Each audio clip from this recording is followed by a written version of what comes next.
ബീഹാറിലെ നളന്ദ സർവകലാശാലയുടെ പുതിയ ക്യാമ്പസ് പ്രധാനമന്ത്രി നരേന്ദ്രമോദി ഉദ്ഘാടനം ചെയ്തു. ഇന്ത്യയുടെ വിദ്യാഭ്യാസ പൈതൃകത്തിന്റെ പ്രതീകമാണ് നളന്ദ സർവകലാശാല എന്ന് അദ്ദേഹം പറഞ്ഞു. അഗ്നിക്ക് പുസ്തകങ്ങളെ നശിപ്പിക്കാനാകും, എന്നാൽ അറിവിനെ നശിപ്പിക്കാനാകില്ല എന്നും അദ്ദേഹം കൂട്ടിച്ചേർത്തു. പുരാതന നളന്ദ സർവകലാശാല സ്ഥിതി ചെയ്തിരുന്ന പ്രദേശത്തിനടുത്താണ് പുതിയ ക്യാമ്പസ് ഉദ്ഘാടനം ചെയ്തിരിക്കുന്നത്. ലോകത്തിലെ ഏറ്റവും വലിയ സർവകലാശാലകളിൽ ഒന്നാവേണ്ടിയിരുന്ന നളന്ദ സർവകലാശാല വിജ്ഞാനത്തിന്റെ ദീപനാളമായിരുന്ന നളന്ദ വിസ്മൃതിയിലായിട്ട് നൂറ്റാണ്ടുകൾ കഴിയുന്നു. ഗുപ്ത രാജാക്കന്മാരുടെ കാലത്ത് AD 427 മുതൽ 12ാം നൂറ്റാണ്ടിന്റെ അവസാനം വരെ ഏതാണ്ട് 800 വർഷങ്ങൾ ഭാരതത്തിൽ അറിവിന്റെ ഖനിയായി വിളങ്ങിയ മഹാവിദ്യാലയം.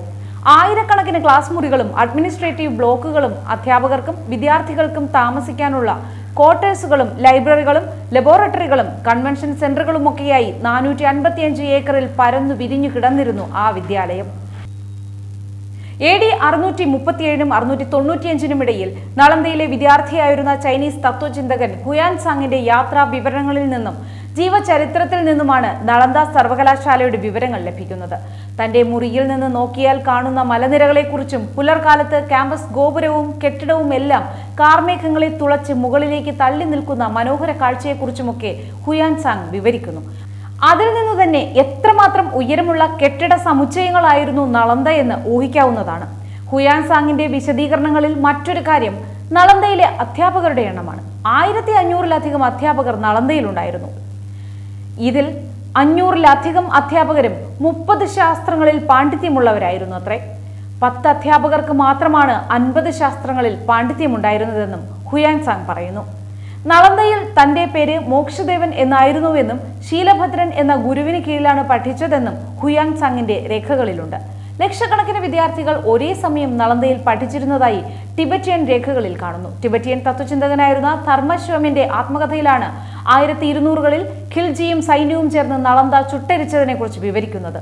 6 മാസത്തെ പഠനത്തിന് ശേഷം അത്യാവശ്യമായി ടിബറ്റിലേക്ക് മടങ്ങിയ ധർമ്മശ്വമിന്റെ തിരിച്ചുവരവിൽ കാണുന്നത് കത്തിയെരിയുന്ന നളന്ദയും തുർക്കിപ്പടയുടെ കണ്ണിൽപ്പെടാതിരിക്കാൻ ചിതറിയോടുന്ന സഹപാഠികളെയും അധ്യാപകരെയുമാണ്.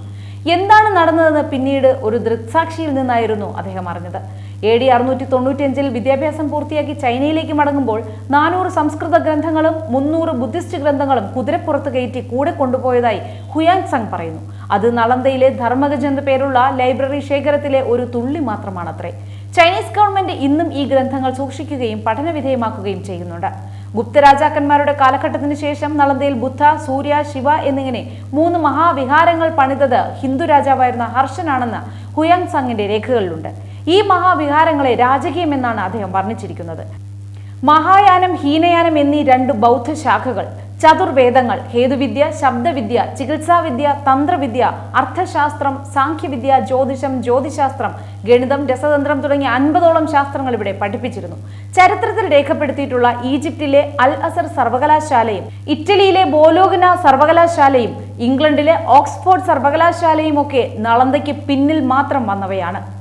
പ്രശ്നങ്ങൾക്കും സംശയങ്ങൾക്കും പരിഹാരം തേടി വിവിധ സ്ഥലങ്ങളിൽ നിന്നും ചെറുപ്പക്കാർ ഉൾപ്പെടെയുള്ളവർ നളന്ദയിൽ എത്താറുണ്ടായിരുന്നു. എന്നാൽ ഈ പുതിയ ആളുകളെ അകത്ത് കടത്തുന്നതിന് മുൻപ് ഇവിടുത്തെ കാവൽക്കാരൻ വിഷമകരമായ ചോദ്യങ്ങൾ ചോദിക്കുമായിരുന്നു.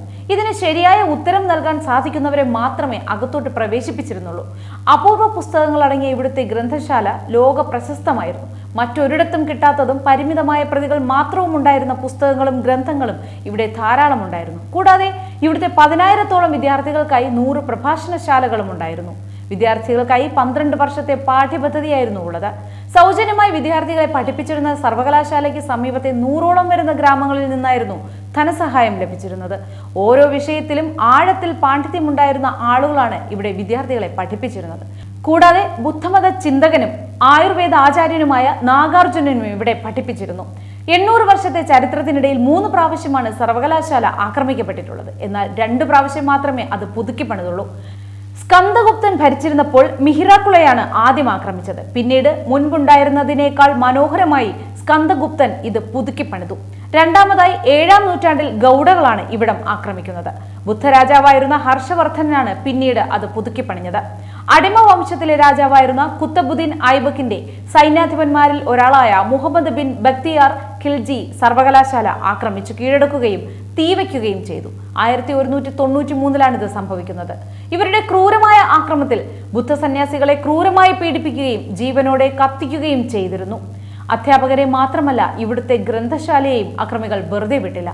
9 നില കെട്ടിടത്തിനുള്ളിലെ ഗ്രന്ഥങ്ങൾ മുഴുവനും അവർ തീയിട്ടു. നീണ്ട 3 മാസത്തോളം കാലം നിർത്താതെ എരിയുകയായിരുന്നു. 90 ലക്ഷത്തോളം പുസ്തകങ്ങളാണ് 3 മാസം കൊണ്ട് അഗ്നിക്കിരയായത്.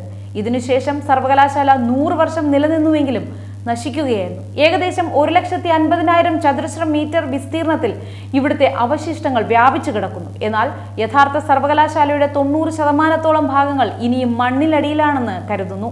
സർവകലാശാലയെ പഴയ പ്രതാപത്തോടെ പുനരുദ്ധരിക്കാനുള്ള തീരുമാനം 2009 തായ്ലൻഡിലെ ഹുവാഹിനിയിൽ നടന്ന ആസിയാൻ ഉച്ചകോടിയിലെടുത്തു. ആസിയാനിലെ രാഷ്ട്രങ്ങളും ചൈന, ജപ്പാൻ, സിംഗപ്പൂർ തുടങ്ങിയ 6 രാജ്യങ്ങളും ചേർന്ന് സംയുക്തമായായിരുന്നു ഈ പുനർനിർമ്മാണത്തിന് തുടക്കം കുറിച്ചത്.